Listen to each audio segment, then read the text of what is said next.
In this episode of the Sam Oldham podcast, I'm joined by Eileen Langsley. For nearly 2 decades, she was the professional photographer for the Federation of International Gymnastics. Throughout her career, she's shot almost 14 Olympic Games and is still at the age of 81 shooting sports and photography.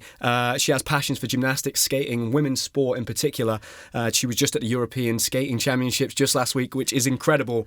This is going to be a real pleasure to have you here in the studio, Eileen. I know that there are many keen gymnastics fans that will have admired your work throughout their life growing up and will have been inspired by your images. So thank you for joining us and making the effort to come over here, and it's just a pleasure to have you in the studio. I'm flattered to have been asked, and if my images mean anything to the gymnasts I've photographed, that's what it's all about, really. Yeah.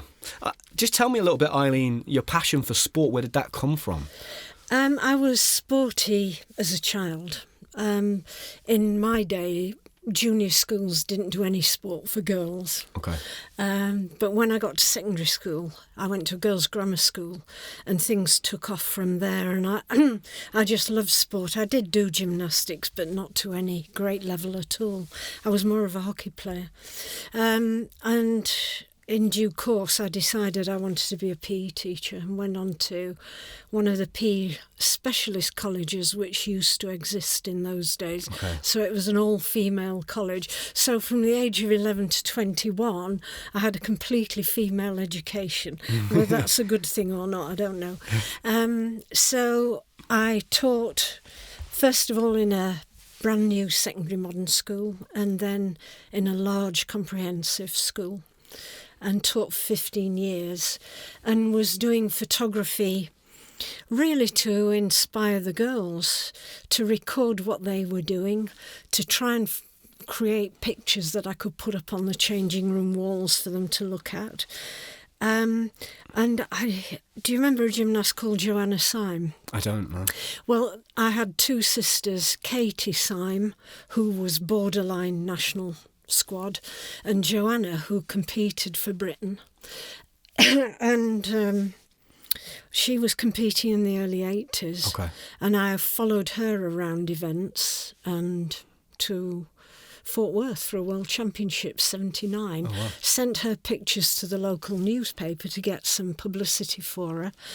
And lo and behold, the editor, the sports editor anyway, got in touch and said, look, are you going to this event? Are you going to that?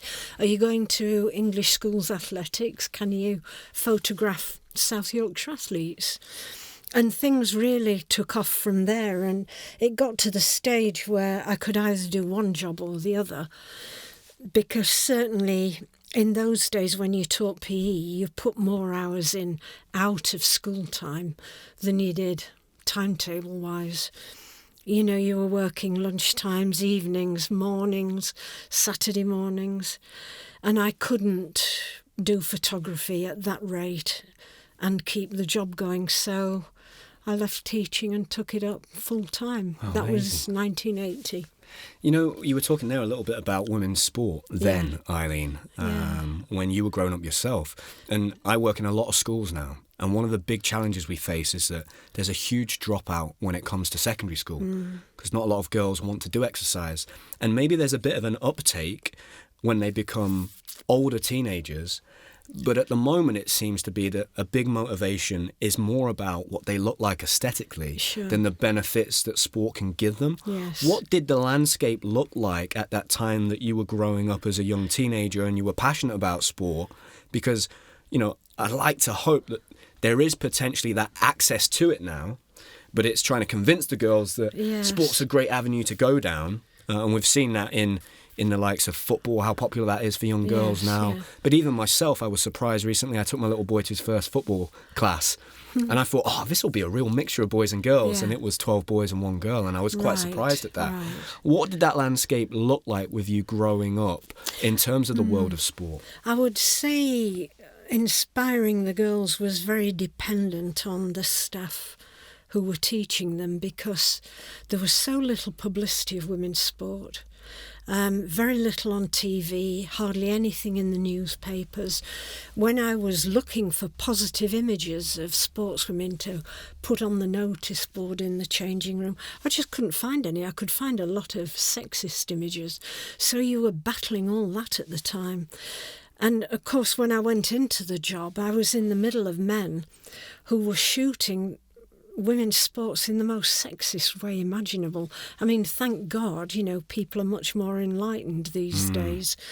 It was tough, and it was really down to the staff who were closest to the girls to impart your belief to them in the value of it. To celebrate their success and to try, if you could, to get them some publicity and recognition. But even in the big comprehensive school I was in, the girls' teams were more successful than the boys, but our funding was way down. The boys would get coaches on a Saturday to take them to matches. We'd be on public transport, It was a challenge. But there is, this huge interest in activity. The thing with teenage girls is you've got to find the right activity for them. And when you're running a PE department, it's really important that you try and develop a load of activities if you've got the staff, who can cope with it. So that the girls who hate going out to play hockey will probably love playing badminton, or they'll prefer doing dance in the hall, or some would much prefer gymnastics to being out doing athletics.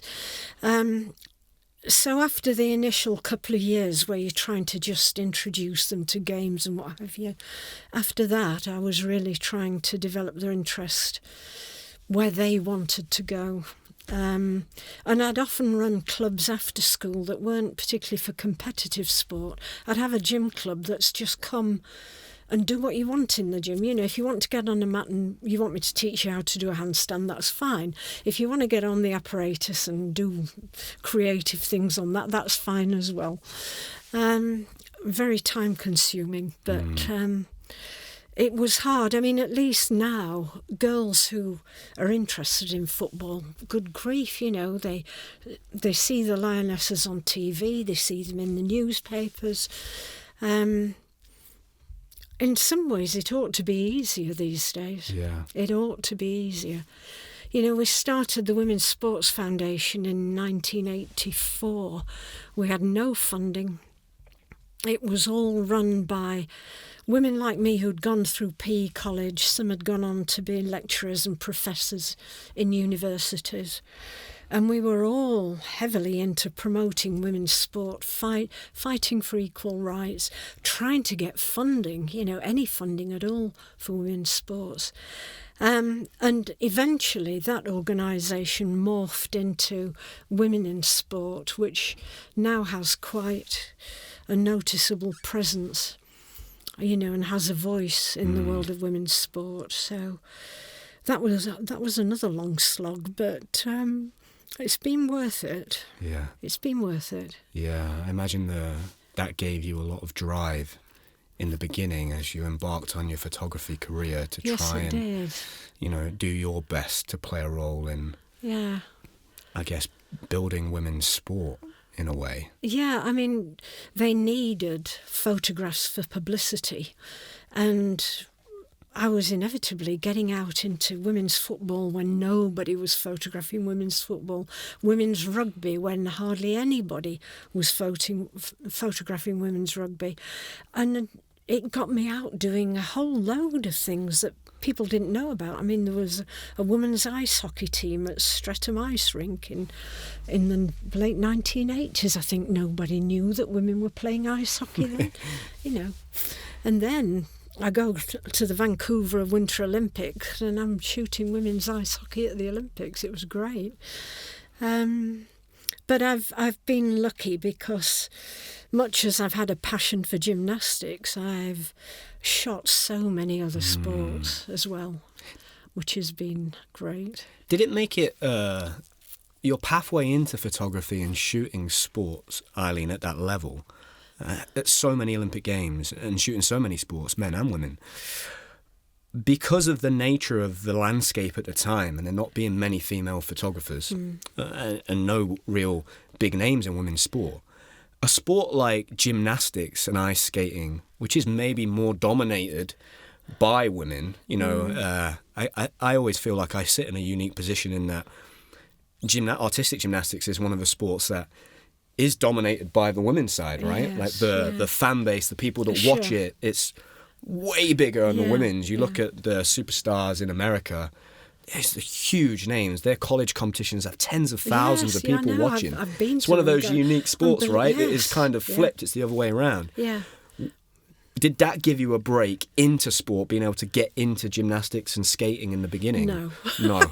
It was still the same way. There was that. Yes, I mean, there were, when I started shooting gymnastics, there were one or two men doing it regularly. It wasn't a full-time job for them. They got other jobs.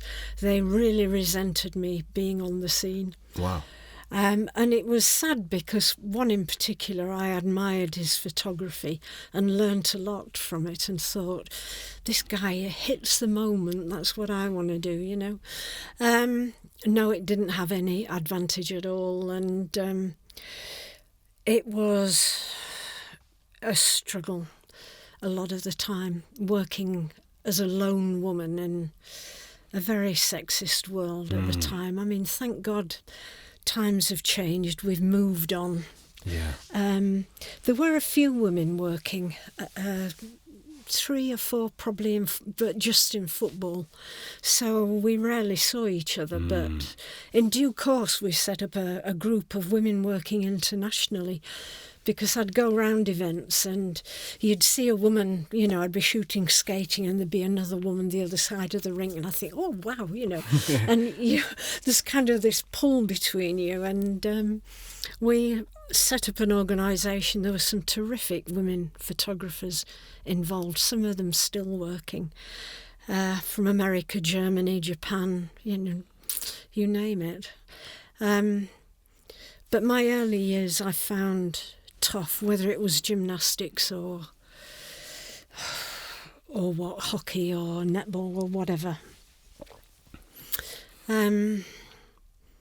But I can be a very stubborn person, and if people oppose me, it just, my hackles rise and I just dig my heels in and, no, you're not going to put me off. I've had some foul things said to me in my time, very hurtful things,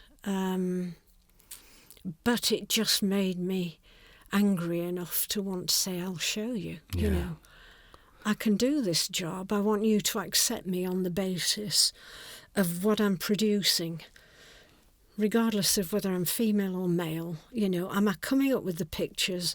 Am I a good colleague? Do I work considerately around other colleagues? And of course, when I worked for the FIG, they took me on in 1983. And they made it clear that part of the job was not just to do photography for them, but to work to make working arrangements for the other photographers good. Okay.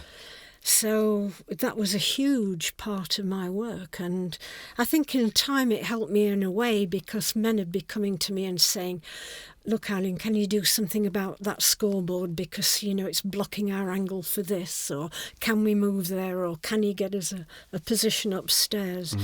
And they saw me as somebody who could get things done, and I think that helped a lot. Yeah. It was interesting that when the FIG took me on, they didn't pay me anything. They didn't even cover my expenses. The only income I got for 20 years was payment for any images they printed in World of Gymnastics magazine. Wow. When I finished working for them in 2003, and that was mostly for economic reasons, because I just couldn't afford to keep paying for film, paying for processing, paying for printing. So you were flying out to all of these competitions on your own expense? They did pay for me to go to the Sydney Olympics. They Okay. paid my flight. Right. And I think they paid for me to go to Atlanta. They paid the flight. But all the other worlds, Europeans, World Cups, you name it. So when I finished in 2003, they took on a German photographer, a man, and immediately gave him a contract with how much they were going to pay him, what expenses they were going to cover. Unbelievable. So, that kind of colours your view of what is a very influential international federation. What did you notice about those two sports in particular in the beginning, Eileen? Skating and gymnastics. We spoke a little bit in the car driving up here. You sit in a really unique position. Actually, when I was competing and growing up, it's a very isolating place being out there having to perform, particularly when you're a young kid. Yes. But I would actually look to somebody like you and feel comforted in that as a friendly face, even if I was on the other side of the world, because you feel at times like there's so much pressure on my shoulders. Yes, I feel so exposed in this moment.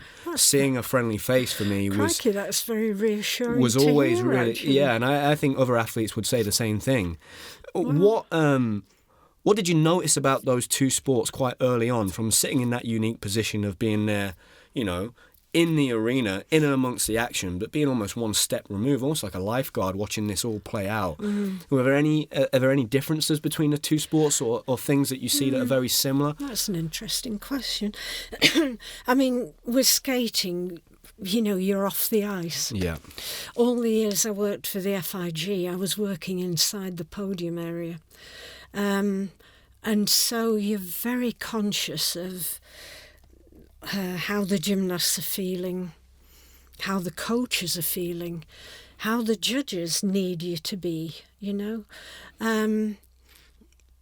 because I'd got that proximity, which you don't get at skating because you're outside the barrier, and even when you go to training sessions at skating, they're out there on the ice, you're way back there. So that's quite a big difference. But I've wrecked my knees in the process, but it was always a big thing with me that I try to work as the invisible person.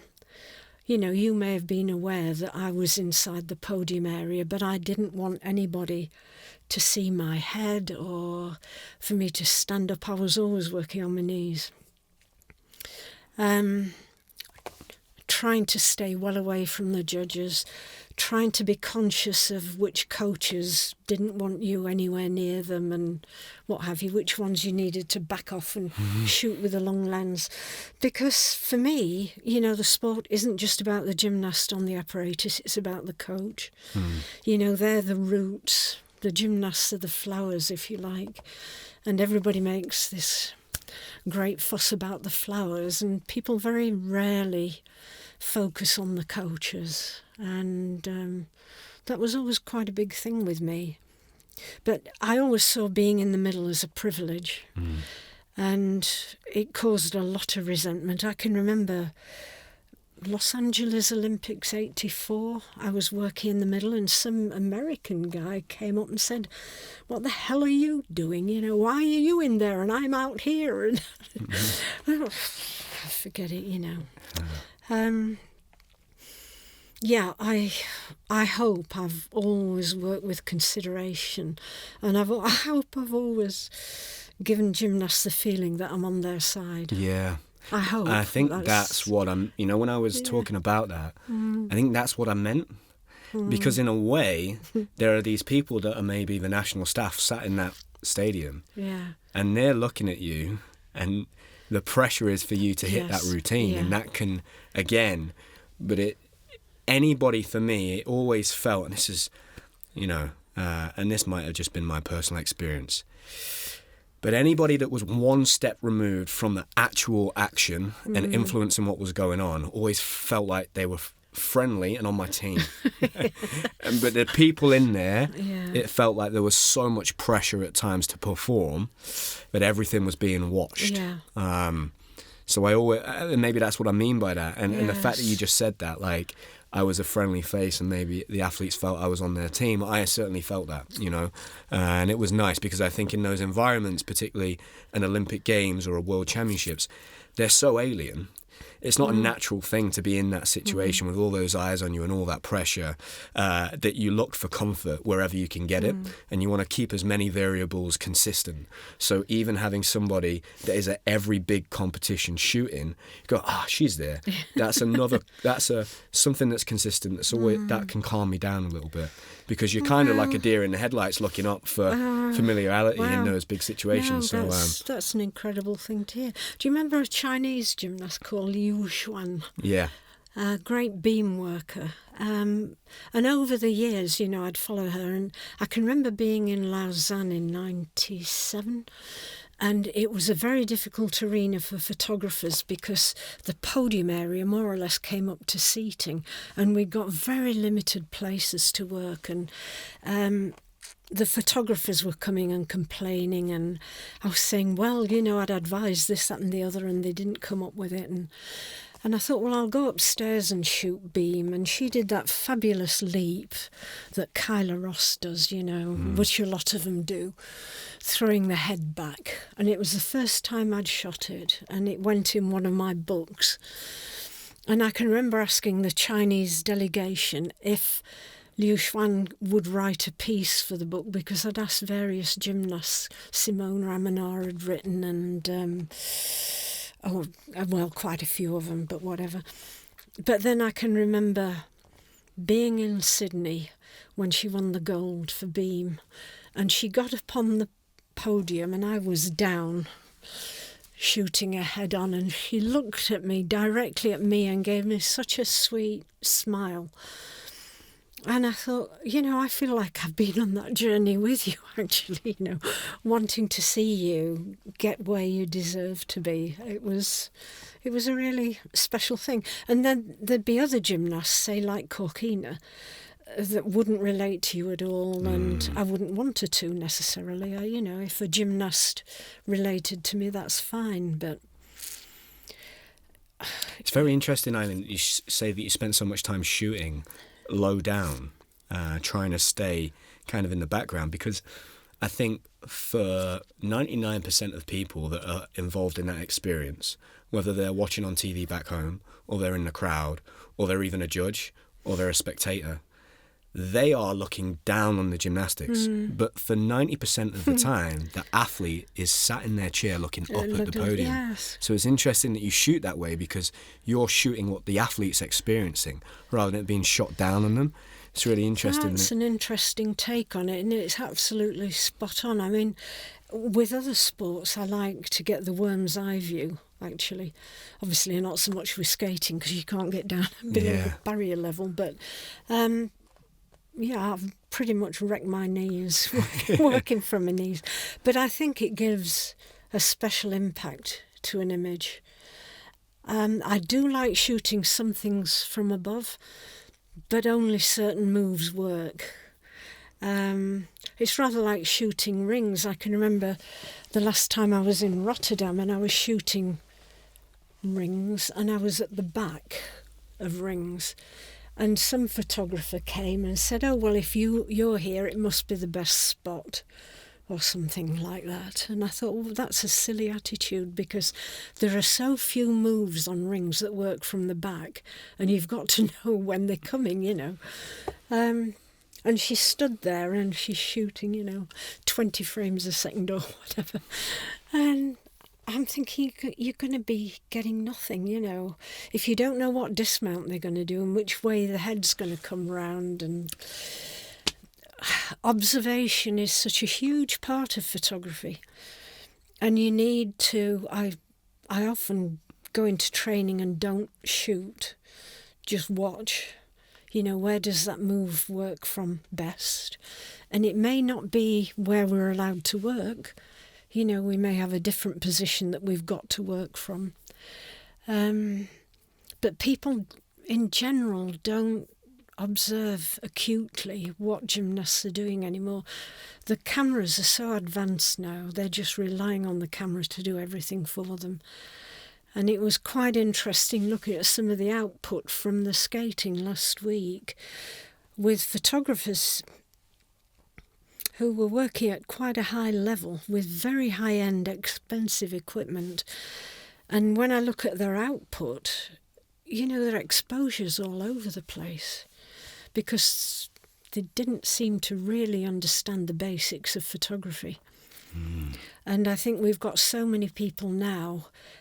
I've bought this camera, it's cost me a fortune, I expect it to do the job for me, really, rather than get your own real understanding of how important the relationship is between the shutter speed you're using, the aperture you're using, the ISO setting, and how it affects the look of a picture, and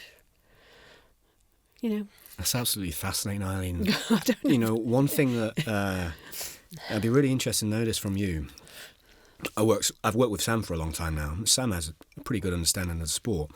And the support staff that I would respect the most were the ones that would come in from a different sport, and they might be a physio or a sports psychologist or a strength and conditioning coach, and they'd spend 6 months sat watching, learning. Because if I go to a physio, I need them to be able to visually see inside their head what a Kovac is on high bar. Yes. So when I explain when my shoulder's hurt, and they know, they can see it.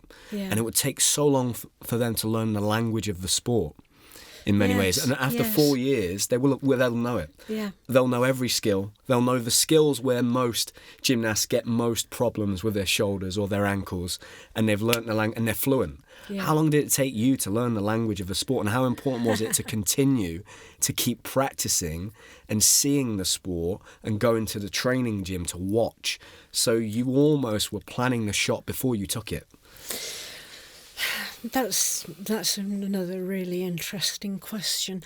I mean, I was fortunate, because I've played a lot of sports. And, at PE college in those days, you did the whole range of things. And B, because when I was at college, we had a whole year of lectures in movement study.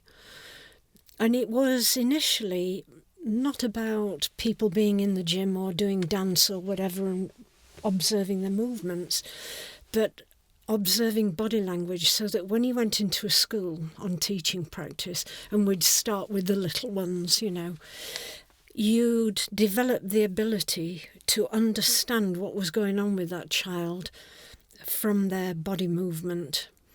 And then on the other hand, how your body movement and the way you stand and comport yourself has an influence on the people you're teaching. And so movement study started with that, and then it developed into going into the gym, watching each other, how many twists had happened there, and it was just a really useful thing to do. And I think that's been one of my big advantages in photography, that I've not had to go through the process on the job. I'd done it before I got there, if you know what I mean. Yeah. And of course, I've played hockey, I've played netball, I've played tennis, I've played cricket. People think women's cricket's the new thing. We were playing back in the 60s. I played through to county level in the 60s. I mean, nobody knew about us, but so what? We were playing cricket, so I understand cricket. And I played lacrosse, love lacrosse, great game. We had a World Cup lacrosse donkeys years ago, and some of the male photographers had turned up from the newspapers for the final, and they all lined up like they do for shooting football, either side of the goal. And I went off way down the sideline and well back. But what they didn't realise is that there are no boundaries in lacrosse, and that players can come round the back of the goal, and there are no sidelines. So if the ball the umpire will blow the whistle and say, out of play, bring the ball back, And I could see they were looking at me and thinking, what on earth is she shooting down there for? And then, of course, these players come thundering down the pitch, go round the back of the goal, and you can see them all picking up the gear and legging it, So, I mean, I've had the advantage of PE college training. It was very intensive in those days. I mean, we did lectures from 9 in the morning till 6, we didn't get a free period till we were in the third year. And when you'd finished at 6, if you were in the swimming team, you were off swimming training, or if you were fencing, it was fencing club, and it was really intensive and a very good, not just preparation for teaching, but what I went on to do afterwards, really. When you would go to a big event, let's say the Sydney Olympics, Eileen, people at the end, they're going to see your final image. When you're getting ready to go out to Australia and you're planning for that whole period of build-up, and you've got an idea of the shots, the athletes you want to shoot, you're kind of visualising that in your head. What is your process? Because I would never know, all I'm going to see at the end of that competition, maybe for years later, is the amazing image you took in that medal-winning moment.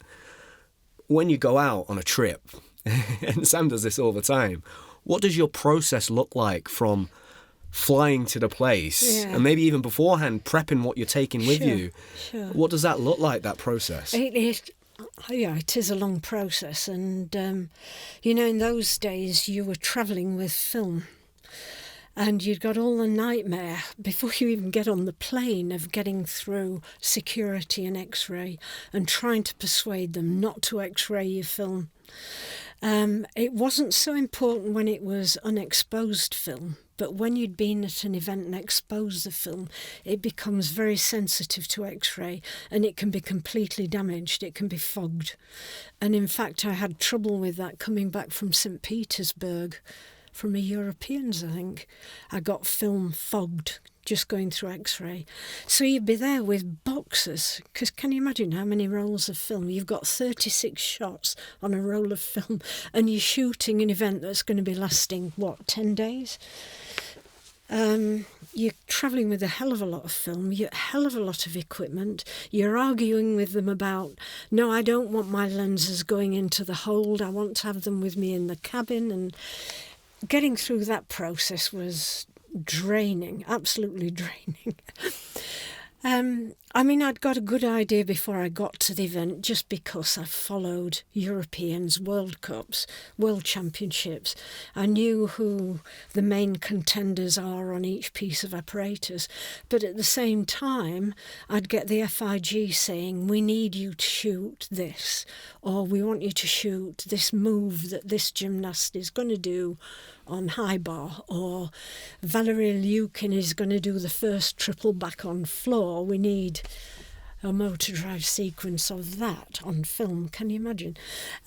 Or Dwight, the editor of International Gymnasts, saying, we're going to do a feature on such and such a gymnast from, let's say, the Philippines or somewhere, So I'd be directed quite a bit, as well as...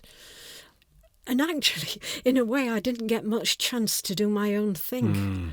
I was fulfilling what my clients wanted. In a way, I'm much freer now when I go to gymnastics. I can just shoot. Obviously, I want to get the main contenders, but I can be a bit more creative about what I do.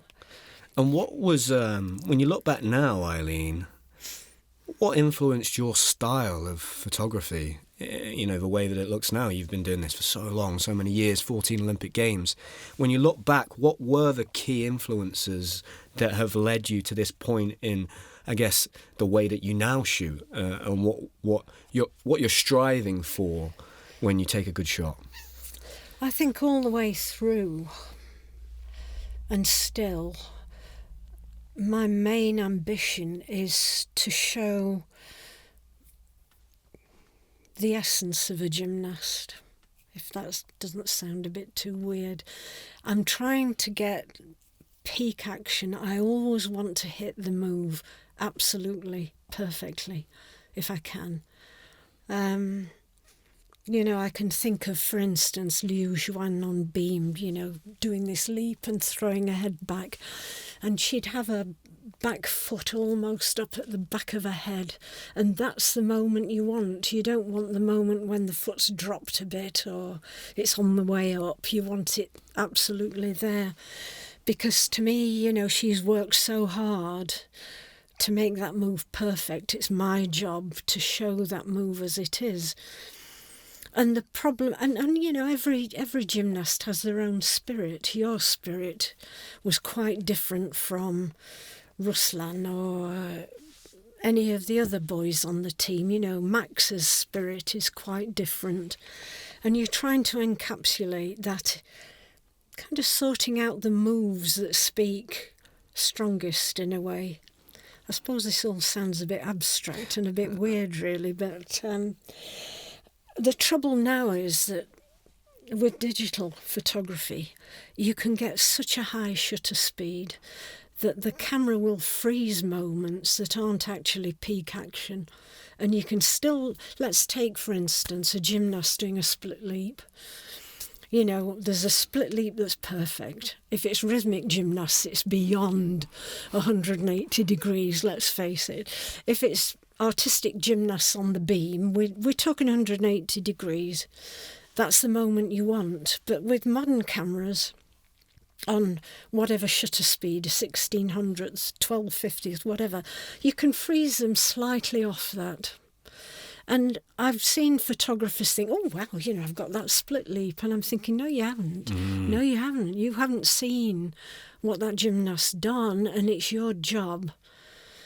It's your duty, in a way, to show them at the best. Yeah. Yeah, it's amazing. You know, listening to you talk about that, and me and Sam have had these conversations, and the way in which I talk about gymnastics is different. It's words like you're using that you'll think, well, you might not understand it, but it's rhythm, timing, flow, feel, you know, hanging. It's not always the technical words, right? And it seems like you're somewhat talking about that. You have such a deep understanding of the movement and a respect for it. You're trying to catch that perfect moment, whereas maybe now this, you know, photography and just the world has moved on so much. Yes, yeah, that you like you said, has. you're almost, people have become somewhat lazy to the fact that the camera will capture the shot rather than it being my job to find the right shot. For sure. All those years of shooting film were the most fantastic training. You've got your one roll of film, and that one roll of film maybe has to last that whole rotation of gymnasts. And you're going up on high bar, and I've got maybe 3 or 4 frames. I've got to watch you. I've got to see the moves I want to get. And of course, I was manually focusing all those years. I mean, thank God for digital cameras and autofocus, because I doubt I'd still be photographing now with my eyesight if it wasn't for autofocus. But for years and years, you know, you're focusing the lens, you're trying to coordinate with what they're doing, you're trying to hit the right moment. I mean, what an incredible training it is. And it rather makes me sad that some of these young photographers who are coming out, who are producing good stuff, have never taken on that challenge. And had actually, because, you know, there's a real joy when you pull a roll of film out of the reel when you've processed it and you think, yes, I got it, I got it, you know. I can remember that a shot, I don't know if you ever saw it, it's a rhythmic gymnastics one, that I shot at a World Championships in Spain, and it was of the group routine. And the 2 girls go through the hoop. The 2 girls going through the hoop. I do my research before each episode, and I saw that image, and what a spectacular image. Well, it's funny because very often I know what I've got. And that time I didn't, because I'd arrived a bit late at the event and I'd not watched group training, so I'd shoot them in competition.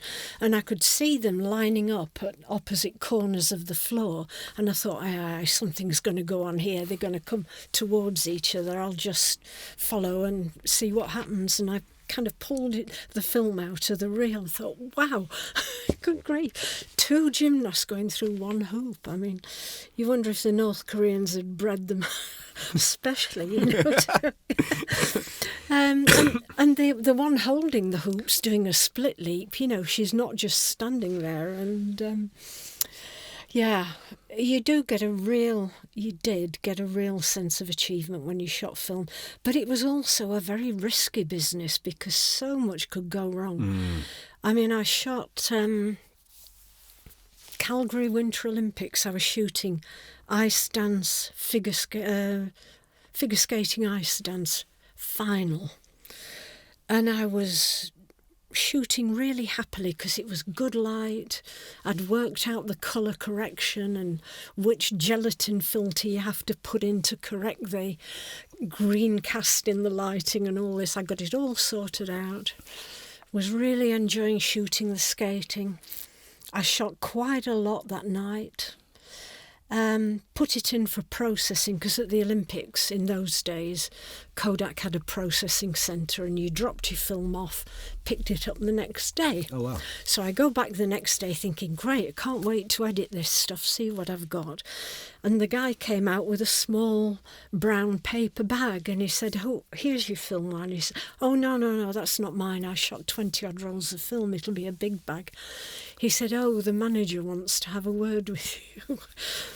And the manager came out and said, can we just go somewhere quiet? And he said, I'm sorry to tell you, but your film got damaged in processing last night. What they did was they spliced everybody's films onto huge rolls that went through the Kodachrome machine, and the splice had broken. And I lost something like 21 rolls of film. So shooting film could be a very risky business. And like I say, coming back from St. Petersburg, I'd got film that was fogged by the X-ray because you don't argue with the Soviets. You know, if they say it's going through the X-ray machine, it's going through the X-ray machine. But wow. Most security at the airports, you could show your accreditation, your press card. I've been at this event, and they'd hand search it, you know, but not that time. What were some of the big moments in your career, Eileen, shooting sport at the very highest level? And were there any moments where maybe you hadn't anticipated being there in a moment that turned out to be a very big moment, you know? I read that you were there when Torvill and Dean performed their routine, and obviously we're in Nottingham right now, so I got told about that a lot when I was growing up, and my great-granddad was my granddad's brother was a speed skater and nearly went to the Olympic Games. And my granddad would go to him to the ice rink every morning at 6 o'clock. He'd go with him and watch. And I was told a lot about that because my family, particularly on my dad's side, are just massive sports fans. And obviously being in Nottingham, Torvill and Dean are pretty famous still to this day, which is quite remarkable. Were there any big moments in your career that stand out? That was the first one that would have come to mind, actually. And I ended up in a cracking position to shoot them. We'd not got that many photographers out in Sarajevo, but they were mostly Fleet Street and agencies. And they'd all decided they wanted to shoot upstairs. There was a photo position up in the stands. Now, I quite like shooting rinkside at the Olympics because there's no advertising. You know, at the Europeans last week, I was shooting up to get a nice clean background because I didn't want all that rubbish in the background. But in Sarajevo, all you get is the Olympic logo, which gives a nice feel to it. So I got the one position shooting rinkside, and I mean, what a thrill. And then when the medals came up, I was in absolutely pole position for shooting them on the podium. I was shooting them dead straight ahead. So that was an incredible thrill to be there. I mean, the atmosphere in the arena was incredible. And afterwards, back at where we were staying, I got in the lift and Alan Weeks got in, who used to be the big BBC commentator for skating. And I can remember saying to him, what on earth did you say? You know, what could you find to say about something that was so different? And he said, I didn't say anything. I just said to the viewers, you just need to watch this without me interrupting. And, you know, and then he talked about it afterwards, which I thought was rather nice. Super Saturday at London 2012 was special. and see Jessica Ennis win, because obviously she's a Sheffield girl. And I knew her old PE teacher. And, there've been so many special moments, to be honest. I mean, the women's rugby, I just did the final at Twickenham. Good grief, 81,000 spectators watching women's sport, and with such a fantastic atmosphere. It was great. And after the match was over and all the players were coming over and kids were queuing up for autographs, there were as many little boys wanting autographs of these women as girls, and the dads were coming down with them, and it was just tremendous. And it made me think back to 1991 and the first Women's World Cup, and how there'd been no funding, no money, no support, and just how things have improved since then. It makes the slog of all those years of women's sport, trying to get us noticed, made it all worthwhile. Amazing. Yeah. Who were your favourite gymnasts to shoot, Eileen? Do you have any behind-the-scenes stories? Because, being there, you must have seen quite a few things, and big moments take place, and on big occasions.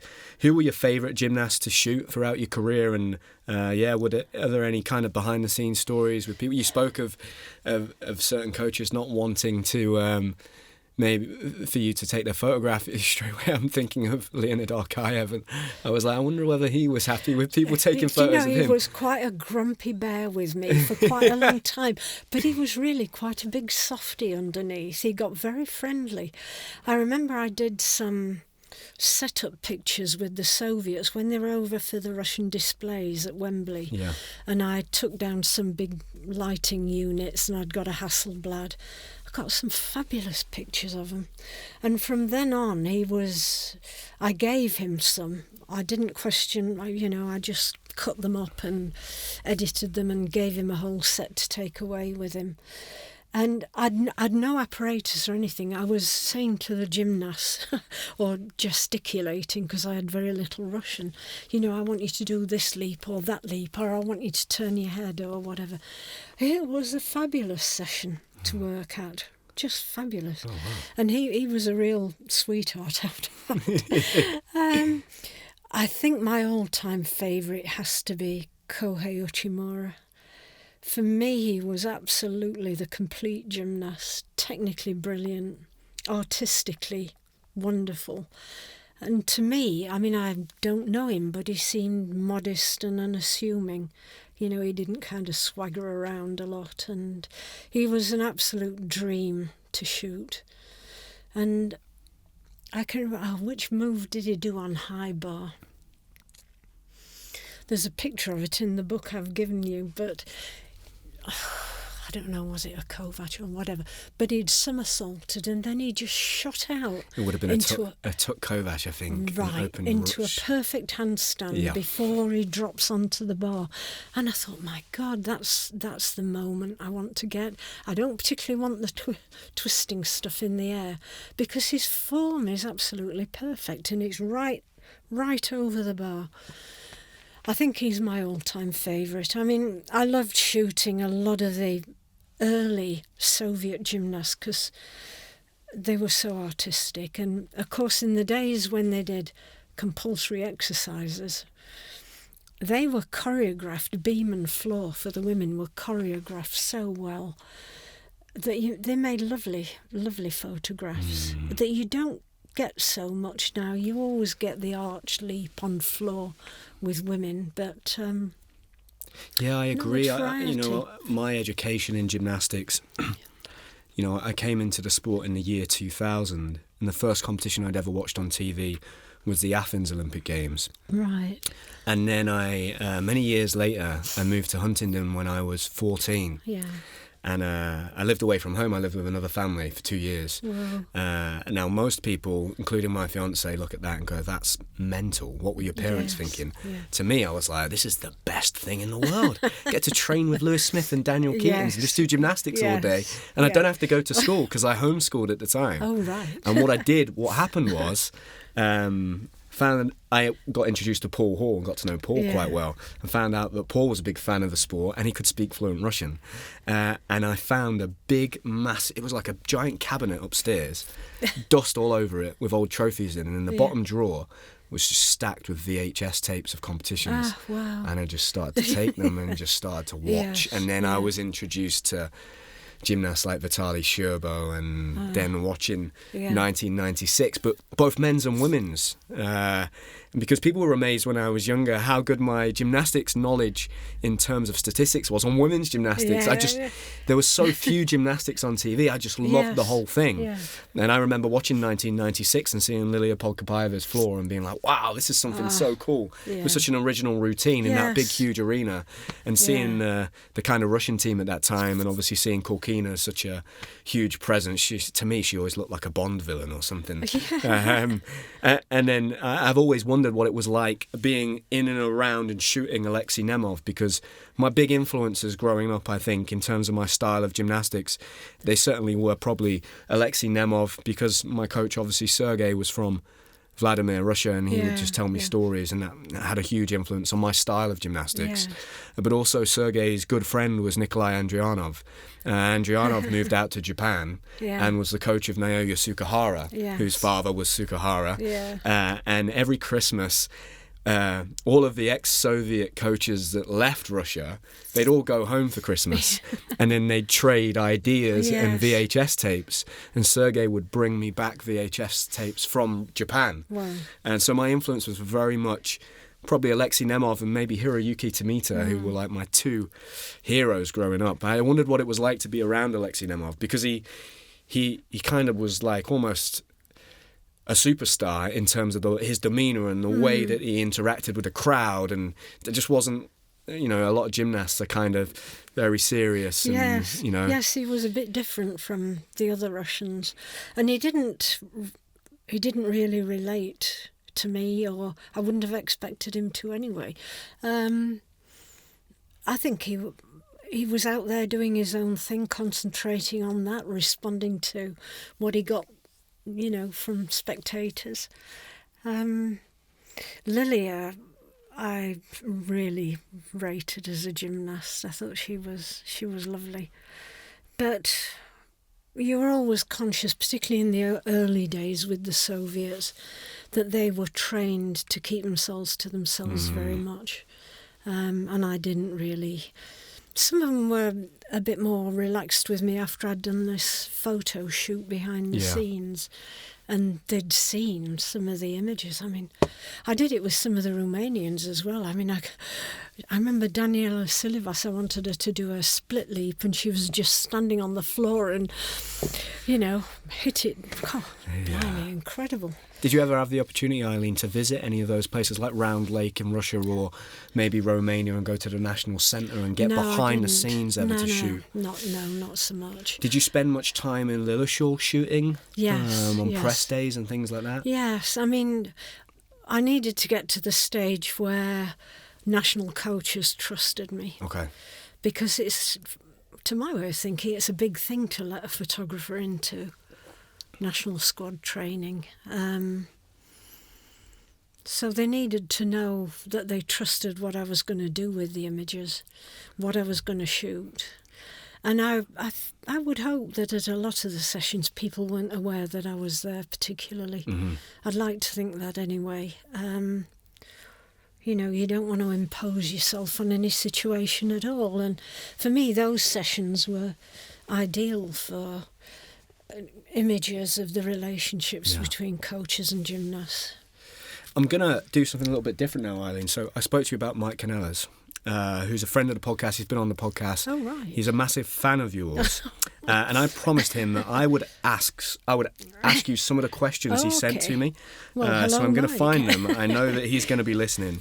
And he's a real student of the sport. So it's going to take me just a couple of minutes to find these questions. But when I read the questions, they were so brilliant. I promised him I would ask some of these questions. I hope I can get some brilliant answers. So let's see if we can get them. Okay, here we go. Can you describe the emotions you felt when your first international gymnastics cover was published in June 1979, featuring Bart Connor from the 1978 World Championships in Strasbourg, France? Yes, I can. I can remember getting that copy, opening the envelope and dropping it with, I was going to say shock, but just utter disbelief, that I've got a cover of International Gymnast magazine. And it's funny because not that long after that, I was in a lift and Bart Connor got in, and I said to him, I got my first magazine cover with you. I mean, I'd had covers of the Gymnast magazine in Britain, but to me, International Gymnast was, the ultimate, and it was such a thrill.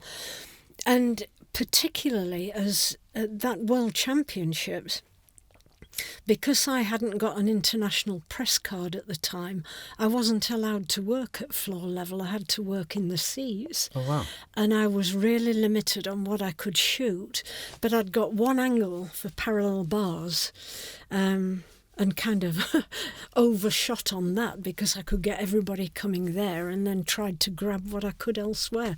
So, to have been in a pretty awkward working condition and then end up with getting a cover of International Gymnast was a big thrill, actually. And it was the start of my relationship with Dwight Normile, who was such a fantastic editor of that magazine. He became a very close, dear friend as well. But his design ideas were great, and he was always pushing for new layouts and new ways of showing things. And yes, it was a moment of big pride. That was amazing. It's just these questions, just brilliant. What is the story and emotional significance behind the AIPS International Sports Photograph of young boys playing rugby, and how did photographers such as Alan Burrows, Ted Grant and Tim Clayton shape your purist approach to photographic art? Whoa.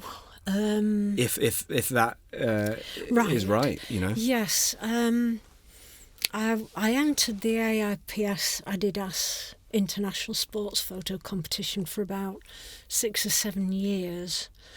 And I'd won a bronze, I think, the year before.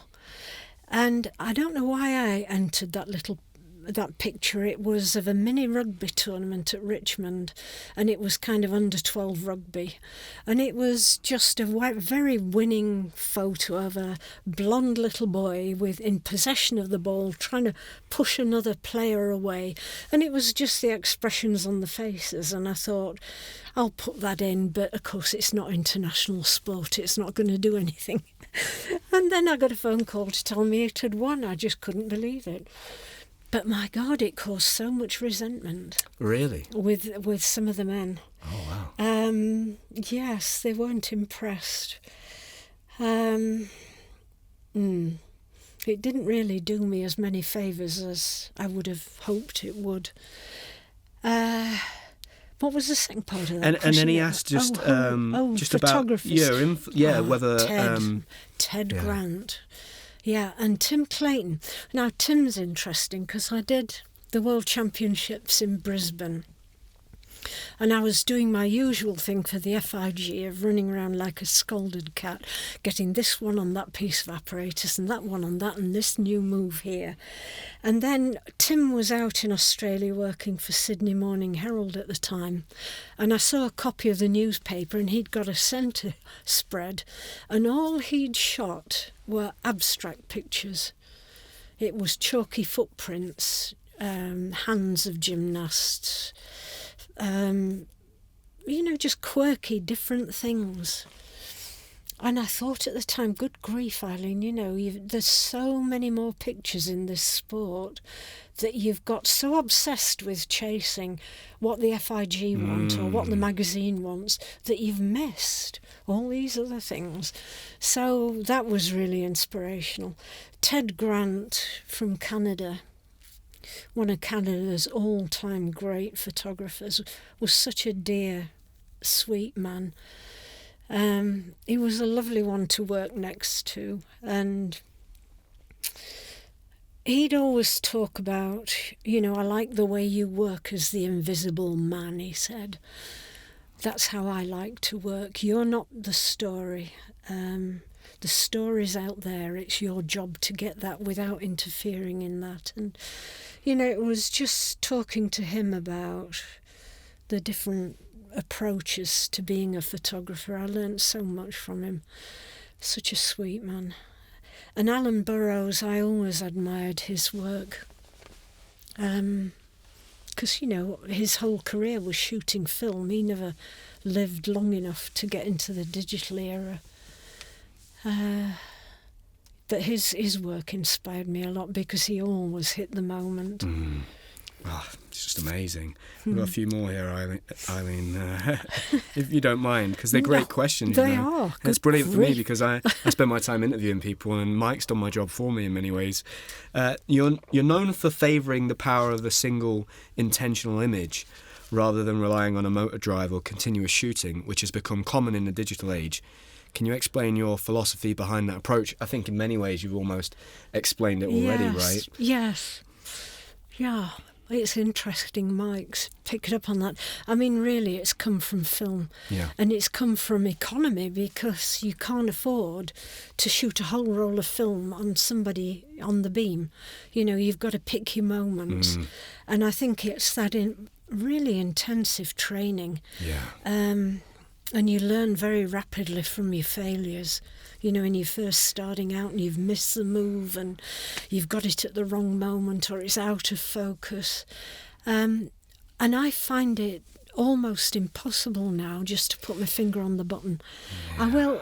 Last week at skating, when they go into spins, I'll shoot more than one shot, but particularly with the girls, you can get it down to a single shot if you're watching when the face comes round, Do you know what I really like about it, Eileen, and the way that you explain it is that that's what the athlete's doing. The athlete doesn't get 2 takes. They get 1 take. So you're marrying that up in many ways. And if you just go and shoot, however many images and just hope that you've got the right one, it's at odds with what you're actually trying to shoot. You're trying to shoot this person, get everything just right at the right moment when all the stars have aligned under the most amount of pressure.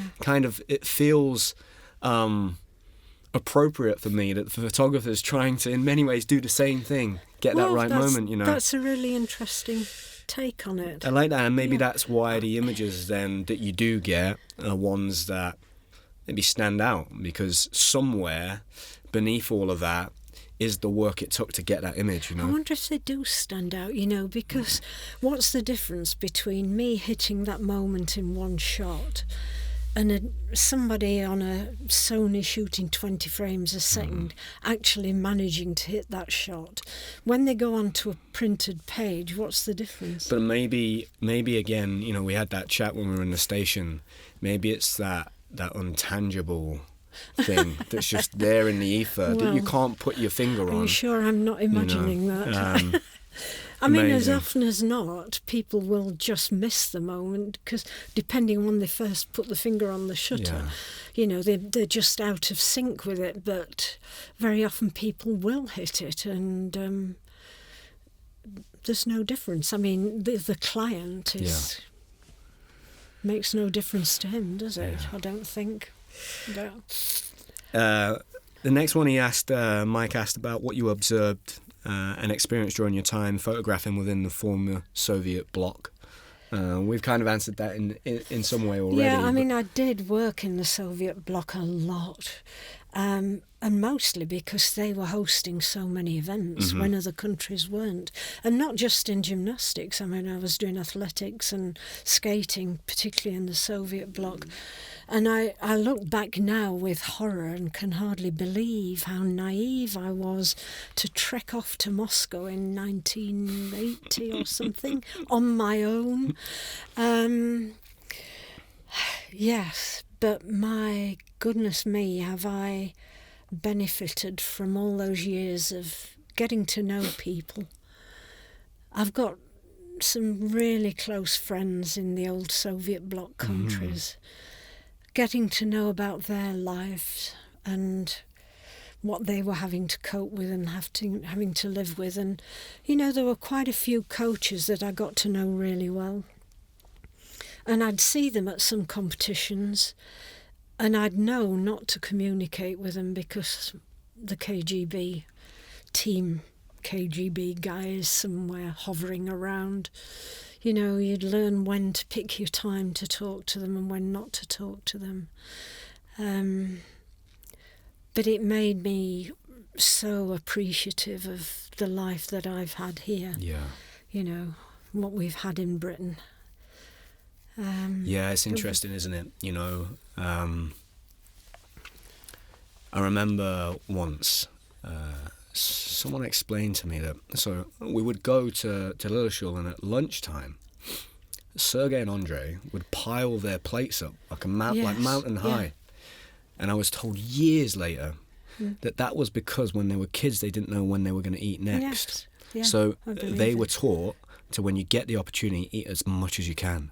Because they would fight for, in their town where they were from, the potato trucks would drive through the town, and they'd fight for the ones that used to fall off the top. And so when you understand that about the context of their life, I remember Sergei telling me that whenever there was a new prospect or talent that would make it onto the national team when they were very young, the older gymnasts, the experienced ones, the ones with all the accolades, would coerce them into their room and be really friendly with them and get them drunk and then leave them outside Arkayev's door, and you'd never see them again.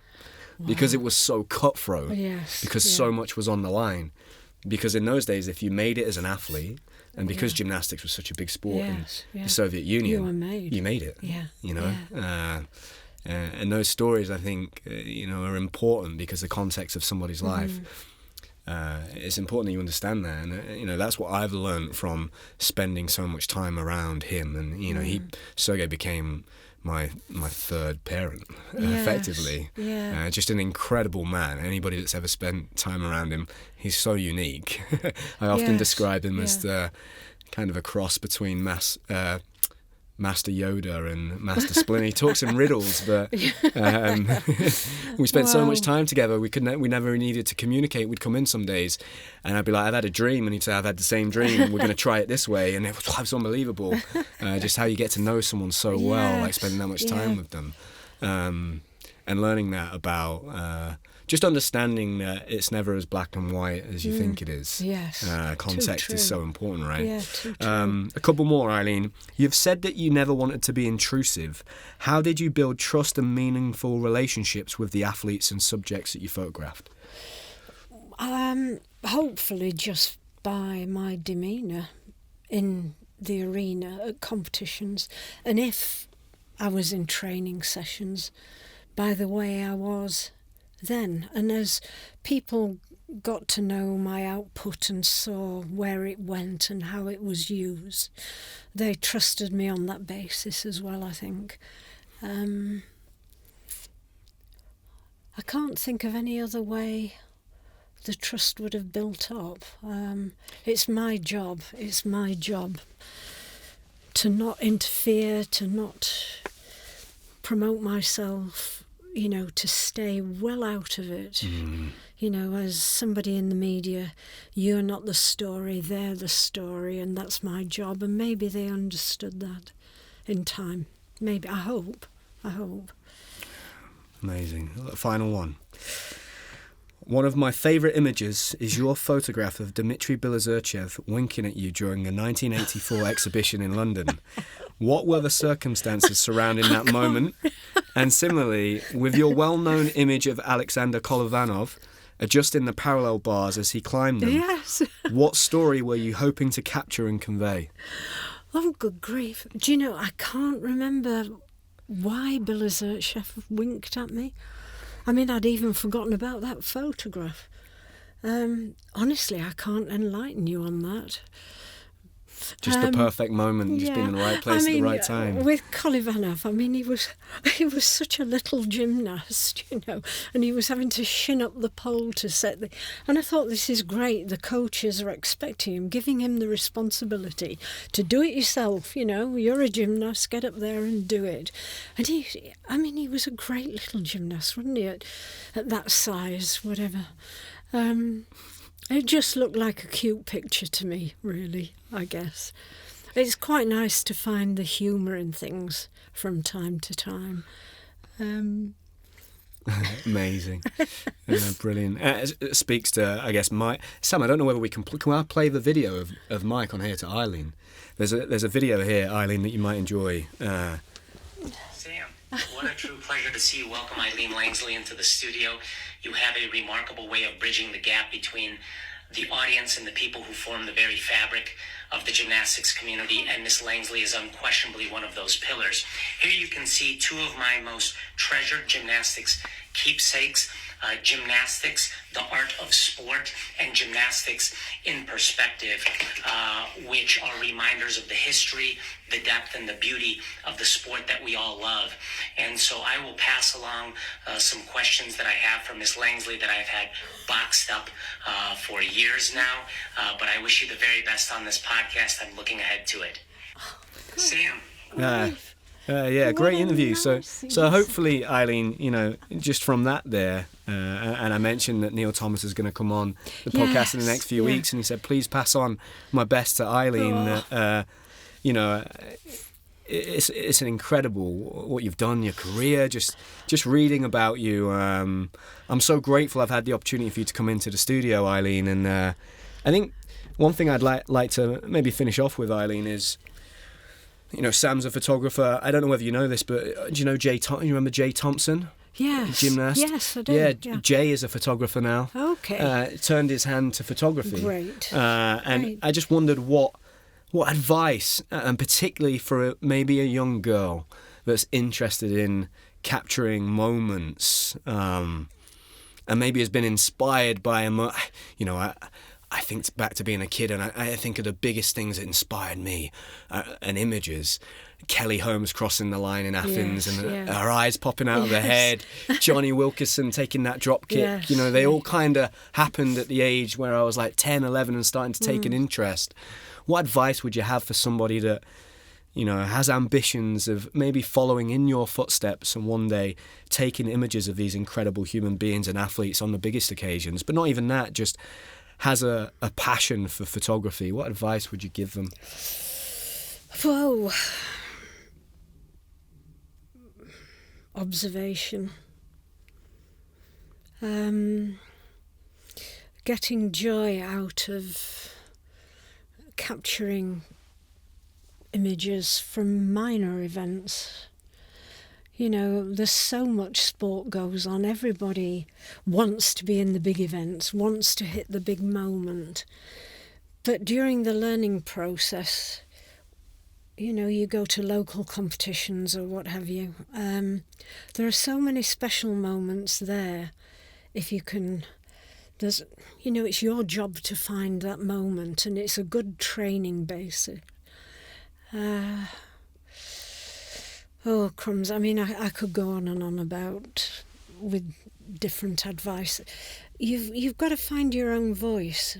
I do find a lot of young photographers now, because there's so much photography online, are going online and looking at this and looking at that, looking at that. Oh, I'll copy that, I want to get that shot. Rather than starting out from, what do I want to say about this sport? What do I want to say about this event or about this competitor? What is it I want to capture about them? So I would say, probably, along with observation, the big thing is to find your own voice as a photographer. Not follow the herd, not necessarily photograph where everybody else is photographing. Look at what's happening. Think about how it makes the most impact as a still image, and take it from there. Amazing. And work hard. Yeah. One of my favourite things that my fiancée Connie do, and now with our little boy, and we've done this since I first met her, was that we buy disposable cameras. Oh, right. And we take them with us wherever we go. Yeah. And the joy in sending that off to be developed, and then opening it up and seeing what we've got, and whether it's worked or not, or we had a finger over the I can't describe that. And on my phone I might have 10,000 images. I never look at them. But these Yes. photos, I get them, I can feel them. There's something there, you know. And I think in a world at the moment that is certainly going in a direction of everything being online, people are crying out for authenticity. Yes, And I spend most of my time seeking that out now. You know, I read real paper, I read books. Yes. I try and watch a film from start to finish and get rid of the phone. Yeah. Spend as much time doing just one thing with all my attention on that thing as I possibly can. Yeah. And sitting and listening to you today talk about the way that you shoot, it's made me feel very inspired. And I'm really looking forward to now, just from having this conversation with you, Eileen, watching the sport in a slightly different way. You know, I try to see the sport from the eyes of the athlete, the coach, the judge, the spectator. Sure. But now trying to see the sport from the eyes of the photographer. I think one of the moments that really stood out for me during my career was being at the World Championships in 2011 in Tokyo, and seeing the whole arena give Kohei Uchimura a standing ovation, and just remembering the sound of the cameras. Just, it was. I've never seen anything like that, and I've never seen an arena give somebody a standing ovation. Yes. It's really cool to hear that. You know, he's probably your favourite athlete to have ever shot. But yes, thank you so much, Eileen, for giving us your time today. It's such a pleasure. I've been very flattered you asked me. Thank you very much. I'm going to be greedy and ask you one more question. Because you've travelled the world so much, Eileen, and we're in a time at the moment where things feel very, maybe unsettled, very almost binary in many ways. You sit on one side or the other. Yeah. There's not much room for grey. What have you learnt about people through your lifetime travelling the world? You know, I went to South America with my partner in 2022, and we sat in a restaurant in Argentina, and we'd been to Iguazu Falls, which was incredible. We had the best day ever, and it's the most spectacular thing to experience. It's like nature in all of its glory and power. And we sat there in this restaurant and we watched a mum with her two little girls feeding food out of the bin, looking for food. You know, in that moment you kind of see the two. Yes. Yeah. You go, wow, it was such a eye-opening moment for me. That's never left me, that hasn't. What have you learned just about human beings and people? And you know, you face that adversity of almost getting into photography and they're very much being gatekeepers to that world. What has it taught you about life that has maybe become the framework in how you operate and treat people? What a profound question. I think I need about an hour to think about a response to that. Just every aspect of my job has taught me so much. I mean, we've already been over travel, and of course what I learned from travel is that humans are the same everywhere. People have to live under different regimes and different systems and have to behave in a certain way to survive in that particular country. But deep down we're all the same. I think that's been, you know, the strongest lesson I've learnt. Crumbs, I could think about that question for a long time, actually. But every aspect of my job, whether it's been struggling to get myself accepted as a woman photographer, you know, that's another area where I've learnt so much, because there were one or two male photographers who were very supportive. There were some who were very antagonistic and would say appalling things to me and think it was all right, and some who were totally indifferent. But just seeing the process now of how young women photographers are going into sports events and being completely accepted, and, you know, they'll go off and have a meal with male colleagues. I would never have done that in the 80s. People would think you were, you know, trying to give them some message or other, you're available or whatever. You know, just that one process of flogging away in the early years to be accepted, and seeing what the situation is now, it's taught me a lot. It's taught me a lot about myself. I suppose, you know, that would be the big answer, really. I've learnt so much about myself. what I can do, what I can't do, and particularly now I'm getting so old, what I can't do. It's all very well to get down on the floor now to shoot pictures, but it's getting up that's the problem, and it's really embarrassing. I'm waiting for everybody to look the other way before I can try and get back on my feet. But what a privilege. I'm so grateful to digital photography that I can still shoot. Yeah. I wouldn't still be shooting film. I wouldn't have the eyesight anymore. Well, Eileen, it's been an absolute pleasure. I know that, I said that we're here at episode 150. Somebody asked me recently, Wow. what would you do for episode 200? And I said to Sam, do you know what? If it opens up at some point in the not too distant future, I think my dream would be to go on a trip to Vladimir in Russia and shoot Sergei's interview inside that gym where there's so much history. Yes. And I want to assemble a team of Avengers. So if you're still shooting, Yes. and it's a few years' time, and if Russia opens back up again, if you would be Yes. interested, Eileen, I'd love to take you with us Wow, that to would shoot be some images in something that else. gym because, I grew up hearing stories of that gym and the fact that Nikolai Andrianov and Yuri Korolev then won back-to-back Yes. individual all-around Olympic gold Yeah. medals from there. I think to go into that gym and to sit down and interview Sergei like we've done here, but then to have a group of people that would fully appreciate that experience, and I'd love to take Mike with me too. That'd be the dream for me. So if that ever happens, That would be a trip. I'll be sending you an invite, and if you're up for it, we can do it. I'm up for it. Amazing. Yeah. Eileen, thank you so much. I No, really thanks. appreciate It's a it. pleasure, and really. thank you so much for joining us. It's been an Thanks absolute for all joy the today. very profound questions. It's been challenging, but thought-provoking. It's been great. You're very welcome. And hello to Mike as well. Yeah. It's lovely to hear from him. Yeah, and thank you for those questions, Mike. It's been like a joint effort today. Thank you, Eileen. Cheers.